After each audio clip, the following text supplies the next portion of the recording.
तो ये श्री कृष्ण जी जो पहले जगन्नाथ, उस जगन्नाथ मंदिर में जो 3 मूर्तियां हैं उनमें सबसे पहले श्री कृष्ण जी की मूर्ति थी। तो श्री कृष्ण जी कहां तक के जगन्नाथ हैं, इनका जीवन चरित्र श्री विष्णु पुराण से आपको दिखा दिया गया है, पेज नंबर 285 से। अब आप खुद ही निर्णय कर लेना ये कहां तक के जगन्नाथ हैं। आगे दूसरी मूर्ति है श्री बलराम जी की, जो कि उनके बड़े भाई हैं। तो हमारा विषय चल रहा था कि बीमार क्यों हो जाते हैं जगन्नाथ मंदिर में, ये भगवान हर साल 15 दिन के लिए बीमार क्यों हो जाते हैं। तो श्री कृष्ण जी का तो बीमार होना स्वाभाविक है, क्योंकि ये भगवान नहीं है, ये जगन्नाथ नहीं है। और आप और हमारी तरह एक आम व्यक्ति की भूमिका की इन्होंने। थोड़ी बहुत जो शक्तियां होती हैं ये ऊपर से लेके आते हैं, जिनका ये दिखावा करते हैं, प्रचार प्रसार करते हैं। आम व्यक्ति इनको अपने से जो है वो श्रेष्ठ मान के और इनको भगवान की संज्ञा में ले लेता है। दूसरे श्री बलराम जी, तो ये आपके सामने श्री विष्णु पुराण है। श्री कृष्ण जी के बड़े भाई बलराम जी के चरित्र के विषय में पूरा विवरण है। और उसके बाद आप खुद ही निर्णय कर लेना, क्या श्री बलराम जी को जगन्नाथ कहना उचित है। जो कर्म इन्होंने किए हैं, क्या उसके बाद जगन्नाथ मंदिर में उनकी मूर्तियां रख के पूजा करना उचित है, क्या वे पूजा के योग्य हैं। देखिएगा श्री विष्णु पुराण गीता प्रेस गोरखपुर से प्रकाशित है, ये पंचम अंश है और पेज नंबर है 411। ये देखिएगा 35वां अध्याय, सांब का विवाह, श्री विष्णु पुराण से। एक बार जाम्बवती नंदन वीरवर सांब ने, यानी श्री कृष्ण जी की पत्नी जाम्बवती के पुत्र सांब ने स्वयंवर के अवसर पर दुर्योधन की पुत्री को बलात् हरण कर लिया।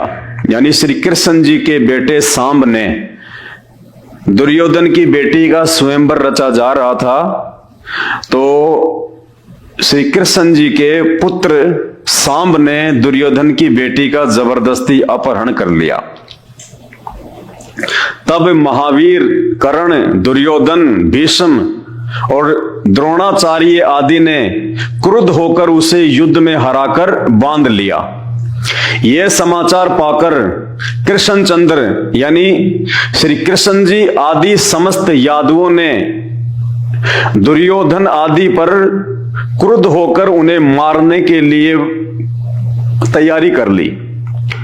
उनको रोककर, यानी श्री कृष्ण जी ने और यादवों ने सांब को दुर्योधन की कैद से छुड़वाने के लिए पूरी तैयारी कर ली। उसी समय बलराम जी, श्री कृष्ण जी के बड़े भैया, जिनकी मूर्ति आप उड़ीसा के जगन्नाथ मंदिर में रखते हैं और जिनको भगवान मान के आप उनकी पूजा करते हैं, वो बलराम जी तुरंत वहां पे आते हैं। और देखिए, उनको रोककर श्री बलराम जी ने मदिरा के उन्माद से लड़खड़ाते हुए, मदिरा शराब, उन्माद यानी शराब के प्रभाव से लड़खड़ाते हुए, इतने में वहां पे बलराम जी आ गए। जब बलराम जी को पता चला कि दुर्योधन ने श्री कृष्ण के पुत्र सांब को बांध लिया है, और श्री कृष्ण जी जब यादवों के साथ छुड़ाने के लिए जाने लगे, इतने में बलराम जी आए अंदर से निकल के, शराब में धुत होके, मदिरा में धुत होके और लड़खड़ा के। देखो लिखा हुआ भाई श्री विष्णु पुराण, कोई माई का लाल इसको झुठला नहीं सकता। ये कथा करते हैं पंडित लोग इनकी। उनको रोककर श्री बलराम जी ने मदिरा के उन्माद से लड़खड़ाते हुए शब्दों में कहा, कौरवगण, मेरे कहने से सांब को छोड़ देंगे, मैं अकेला ही उनके पास जाता हूं। दारू के नशे में लड़खड़ाते हुए। बताइए, एक शराबी व्यक्ति की मूर्ति आप मंदिर में रखते हैं। एक पवित्र जगह कहा जाता है मंदिर को, और मंदिर वो भी छोटा मोटा नहीं, जगन्नाथपुरी का मंदिर। और उस मंदिर में आप पूजा किसकी कर रहे हैं? एक शराबी की, एक नशेड़ी व्यक्ति की। भाई और बहनों, अपनी आंखें खोलो। इन पाखंडी और नकली धर्मगुरुओं ने केवल हमारा सत्यानाश करने का ठेका ले रखा है।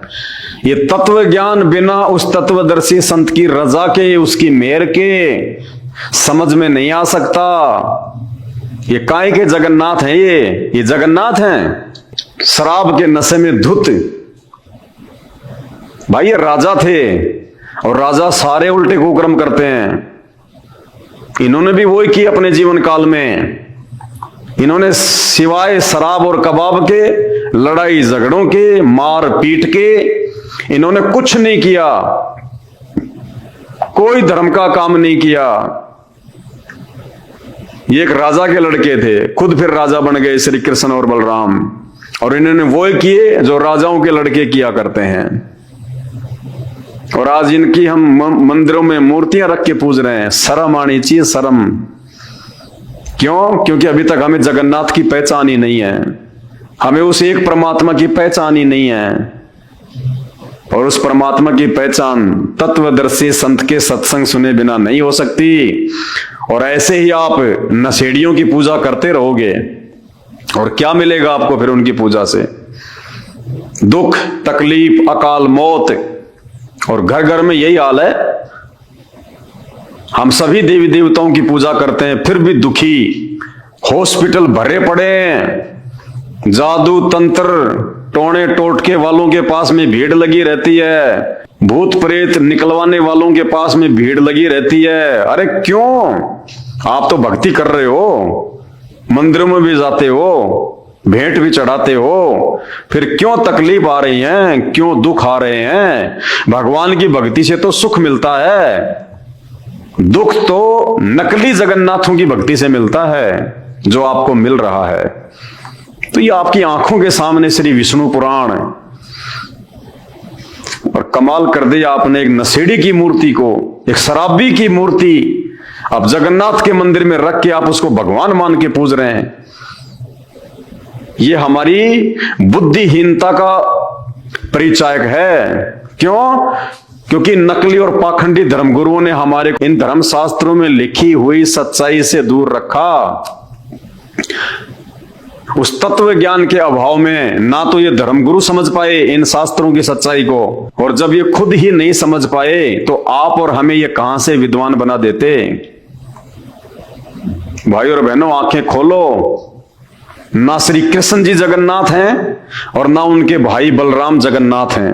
ये तो आम व्यक्ति की तरह है, जैसे आम व्यक्ति करता है, अज्ञानी व्यक्ति। अब वो जामवती का लड़का सांब, दुर्योधन अपनी बेटी का स्वयंवर जो है वो रच रहा था।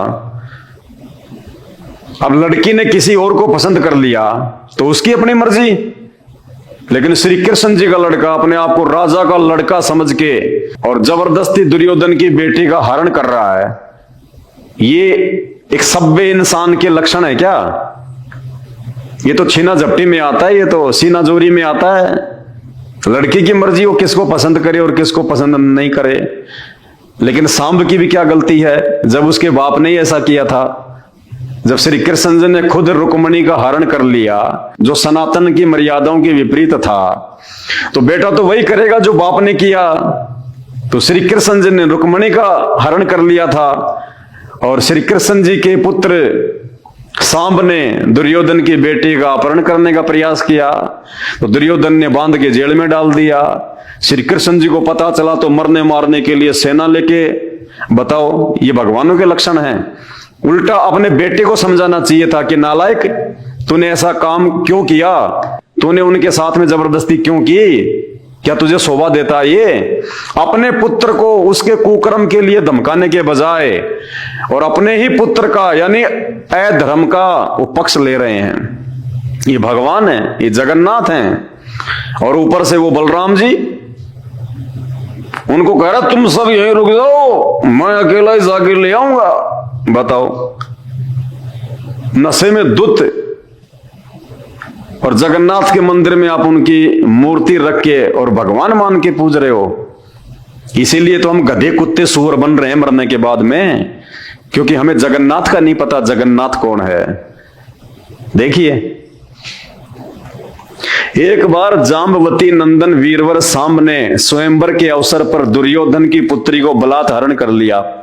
तब महावीर कर्ण, दुर्योधन, भीष्म और द्रोण ने क्रुद्ध होकर उसे युद्ध में हराकर बांध लिया। यह समाचार पाकर कृष्णचंद्र आदि समस्त यादवों ने दुर्योधन आदि पर क्रुद्ध होकर उन्हें मारने के लिए बड़ी तैयारी की।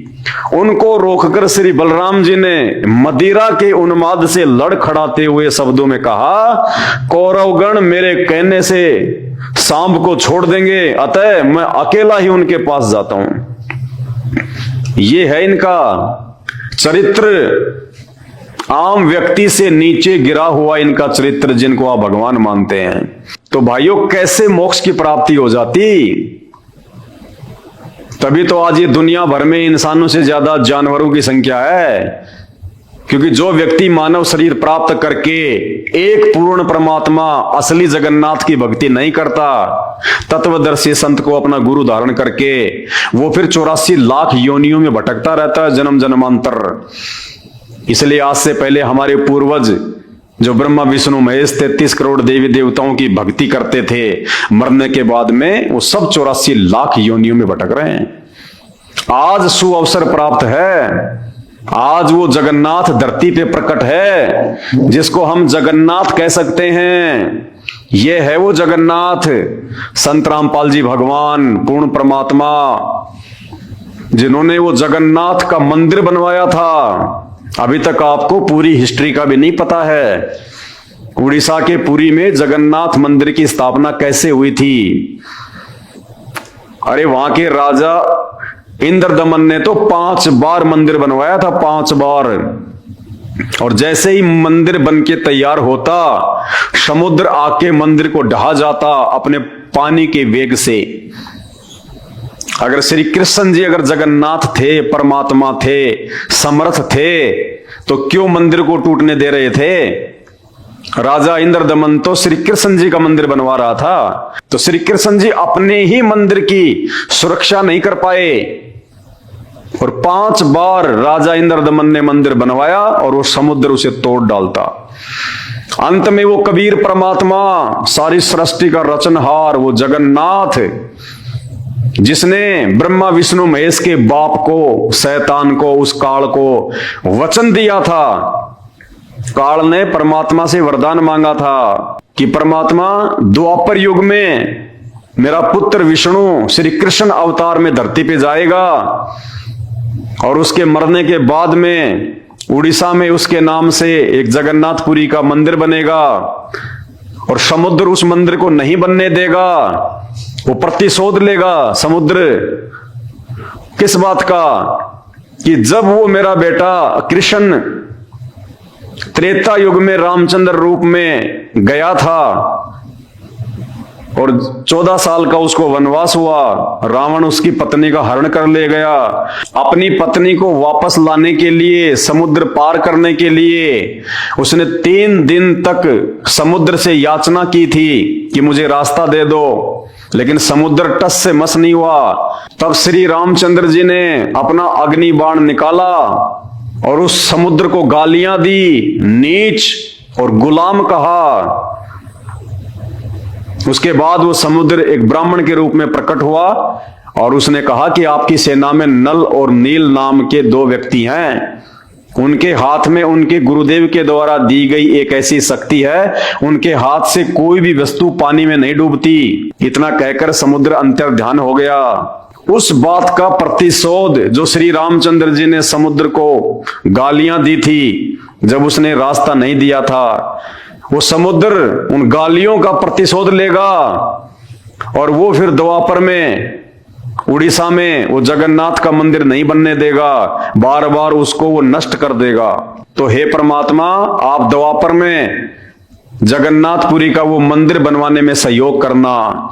तो अपने वायदे के अनुसार, अपने वचन के अनुसार उस कबीर परमात्मा ने, जो आज सतगुरु रामपाल जी के रूप में, तत्वदर्शी संत के रूप में आप और हमारा परम सौभाग्य है कि वे धरती पे प्रकट हैं, उस परमेश्वर ने वहां जाकर और वो जगन्नाथपुरी में वो मंदिर बनवाया था, समुद्र को रोका था। इंद्रदमन को कहा कि भाई ये मंदिर मैं बनवा सकता हूं, अगर तुझे बनवाना हो तो मैं वहां बैठा हूं समुद्र के पास में, आ जाना। दूसरे दिन इंद्रदमन वहां गया, परमात्मा से प्रार्थना करी और कहा कि भाई आप मंदिर बनवाओ, अब की बार ये समुद्र आपका मंदिर नहीं तोड़ सकता। और जैसे ही मंदिर बनके तैयार हुआ, उसी समय समुद्र अपने पूरे वेग से 40-50 फुट ऊंची लहरों के साथ में मंदिर को तोड़ने के लिए आगे बढ़ा। लेकिन सामने वो कबीर परमात्मा बैठे हुए थे वहां पे, जिसको कबीर चोरा भी कहते हैं। आज भी वहां पे वो यादगार है जहां बैठ के कबीर परमात्मा ने समुद्र को रोका था। कबीर चोरा के नाम से आज भी वो स्थान उस मंदिर के पास वहां पर है। तो समुद्र उससे आगे नहीं बढ़ पाया और कहा कि भगवान मुझे रास्ता दो। बोलो भाई क्यों? कि मुझे मंदिर तोड़ना है। बोला क्यों तोड़ना भाई, मंदिर से तेरी क्या दुश्मनी है?